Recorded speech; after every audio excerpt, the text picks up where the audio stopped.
Great morning students, कैसे हैं आप सब। मैं आशा करती हूँ कि आप सब स्वस्थ होंगे। तो चलिए अब पढ़ना शुरू करते हैं। आज हम कक्षा 3 का हिंदी व्याकरण का अध्याय 1 इसकी अभ्यास के प्रश्न उत्तर करना शुरू करेंगे। तो हमारा पहला प्रश्न है, सही उत्तर पर सही का चिन्ह लगाओ। हमें यहाँ पर कुछ प्रश्न दिए गए हैं और उनमें एक प्रश्न के कई विकल्प हैं। उन विकल्पों में जो भी उत्तर सही है हमें उसके सामने सही का निशान लगाना है।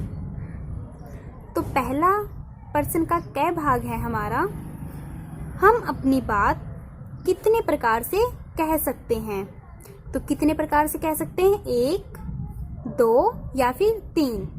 तो हम अपनी बात कितने प्रकार से कह सकते हैं, 2 प्रकार से। कौन से, और वो कौन से 2 प्रकार हैं जिनके द्वारा हम अपनी बात दूसरों को समझा सकते हैं। तो वो है, एक तो लिखित और दूसरा है मौखिक। तो यहाँ पर जो हमारा दूसरा विकल्प है 2, हम उसके सामने सही का निशान लगाएंगे कि हम अपनी बात 2 प्रकार से कह सकते हैं। फिर ख भाग है हमारा, बोलकर या लिखकर अपनी बात कहना क्या कहलाती है। क्या कहलाता है बोलकर अथवा लिखकर अपनी बात को व्यक्त करना, भाषा, व्याकरण या फिर लिपि। तो अपनी बात को कहने का जो माध्यम है वो क्या है, भाषा। तो बोलकर या लिखकर अपनी बात व्यक्त करना, कहना क्या कहलाता है, भाषा कहलाता है। और व्याकरण क्या होता है, व्याकरण भाषा का शुद्ध रूप होता है। ठीक है। फिर ग भाग, लिखकर अपनी बात कहने को क्या कहते हैं। जब भी हम अपनी बात को लिखकर दूसरों के सामने व्यक्त करते हैं तो वह भाषा का कौन सा रूप होता है। पहला है मौखिक रूप, लिखित रूप या फिर सांकेतिक रूप। तो कौन सा रूप होता है, लिखित रूप। क्योंकि जब हम अपनी बात को लिखकर दूसरों के सामने व्यक्त करते हैं तो दूसरा उस बात को पढ़कर समझता है। तो लिखकर अपनी बात व्यक्त करना क्या कहलाता है, भाषा का लिखित भाषा कहलाती है। मौखिक भाषा कौन सी होती है, जब हम अपने विचारों को बोलकर दूसरों को समझाते हैं तो वो कौन सी भाषा होती है, मौखिक भाषा। और सांकेतिक भाषा कौन सी होती है, जब हम संकेतों के द्वारा अर्थात इशारों के द्वारा किसी को बात समझाते हैं तो वो कौन सी भाषा है, सांकेतिक भाषा। हालांकि आजकल इस सांकेतिक भाषा का बहुत कम प्रयोग होने लगा है। तो लिखकर अपनी बात व्यक्त करना क्या कहलाता है, लिखित भाषा। तो फिर अगला है, भाषा को लिखने के चिन्ह क्या कहलाते हैं। संकेत, व्याकरण या फिर लिपि। तो क्या कहलाते हैं भाषा को लिखने के चिन्ह, लिपि। ठीक है। फिर अड़य भाग है हमारा, हमें भाषा का सही प्रयोग करना कौन सिखाता है। कौन सिखाता है, लिपि, सांकेतिक भाषा या फिर व्याकरण। तो कौन सिखाता है, व्याकरण। क्योंकि व्याकरण के द्वारा ही हमें भाषा के शुद्ध रूप का ज्ञान होता है। व्याकरण से ही हम शुद्ध बोलना, शुद्ध लिखना अथवा शुद्ध समझना सीखते हैं। ठीक है। फिर अगला प्रश्न है हमारा, हमें कुछ प्रश्न दिए गए हैं, इन प्रश्नों के हमें उत्तर लिखने हैं।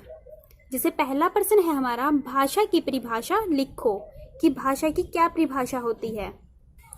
तो क्या है इसका उत्तर, जब हम अपने विचार बोलकर या लिखकर प्रकट करते हैं दूसरों के सामने, जब भी हम अपने विचारों को बोलकर अर्थात लिखकर प्रकट करते हैं, उसको समझाते हैं, तो उसे क्या कहते हैं, भाषा कहते हैं।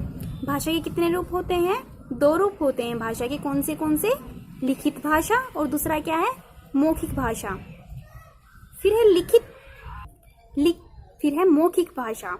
मौखिक भाषा किसे कहते हैं, तो जब हम अपने विचारों को बोलकर तथा दूसरे के विचारों को सुनकर समझते हैं उसे कौन सी भाषा कहते हैं, उसे मौखिक भाषा कहते हैं।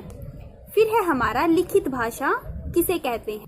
तो जब हम अपने विचारों को लिखकर तथा दूसरे के विचारों को पढ़कर समझते हैं उसे क्या कहते हैं, लिखित भाषा कहते हैं। फिर अगला प्रश्न है हमारा प्रश्न नंबर 3, सही वाक्य पर सही तथा गलत वाक्य पर गलत का चिन्ह लगाओ। हमें यहाँ पर कुछ वाक्य दिए गए हैं और हमें यह बताना है कि अगर वो वाक्य सही है तो सही का चिन्ह लगाओ, अगर वो वाक्य गलत है तो उसके सामने गलत का चिन्ह लगाओ। क भाग है हमारा, पंजाबी भाषा पंजाब में बोली जाती है। तो यह वाक्य क्या है हमारा, सही है और इसके सामने हम सही का निशान लगाएंगे, क्योंकि वैसे तो पंजाबी भाषा हरियाणा में भी कई जगह पर बोली जाती है, लेकिन यहाँ सिर्फ पंजाब न बोलकर यह बोला है कि पंजाबी भाषा पंजाब में भी बोली जाती है। तो यह वाक्य क्या है, सही है और इसके सामने हम सही का चिन्ह लगाएंगे। फिर है हमारा ख भाग, हमारे देश में कई भाषाएं बोली जाती हैं।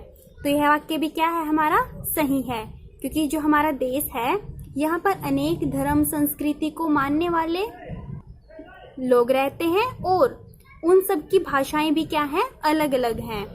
तो हमारे देश में अलग अलग प्रकार की भाषाएं बोली जाती हैं। यह वाक्य हमारा क्या है, सही है और सही के सामने हम किस चीज का चिन्ह लगाएंगे, सही का। फिर है हमारा ग भाग, संसार में एक ही भाषा बोली जाती है। तो यह बात भी क्या है, यह वाक्य क्या है हमारा, गलत है, क्योंकि पहले वाक्य में इन्होंने दिया कि हमारे देश में कई भाषाएं बोली जाती हैं। जब अकेले हमारे देश में ही कई भाषाएं बोली जाती हैं तो यहाँ पर तो संसार की बात की है, तो संसार में भी अनेक प्रकार की भाषाएं बोली जाती हैं। लेकिन यहाँ पर क्या दिया है कि संसार में एक ही भाषा बोली जाती है। यह वाक्य क्या है हमारा, गलत है और इसके सामने हम गलत के सामने किस चीज का चिन्ह लगाएंगे, गलत का। फिर घ भाग है, पत्र लिखना लिखित भाषा है। तो यह वाक्य क्या है, सही है और सही के सामने हम किस चीज का चिन्ह लगाएंगे, सही का, क्योंकि लिखकर अपनी बात को व्यक्त करना भाषा का कौन सा रूप है, लिखित रूप है।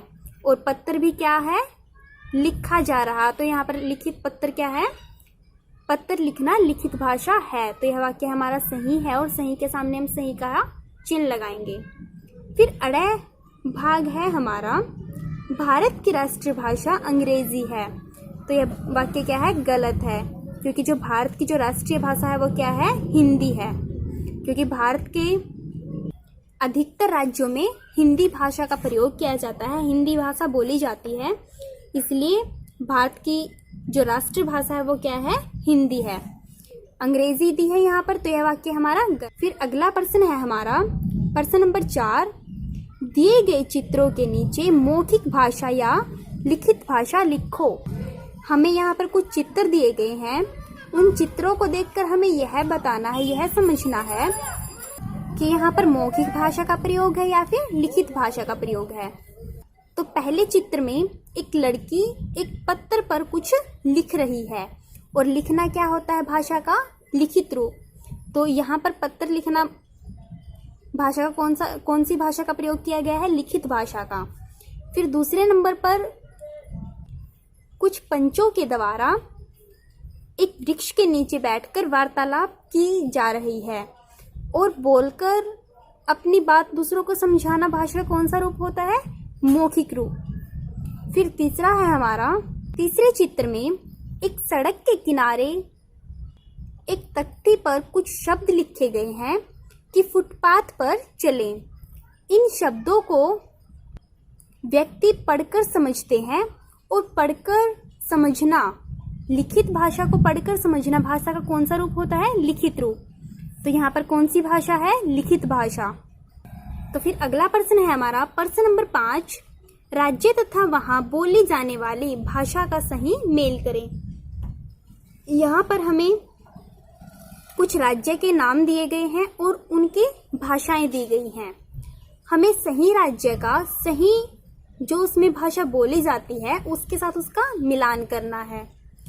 जैसे पहला है हमारा आंध्र प्रदेश। आंध्र प्रदेश राज्य में कौन सी भाषा बोली जाती है? तेलुगु। फिर है महाराष्ट्र। महाराष्ट्र में कौन सी भाषा बोली जाती है? मराठी। तो हम महाराष्ट्र का राज्य का मिलान किसके साथ करेंगे? मराठी भाषा के साथ।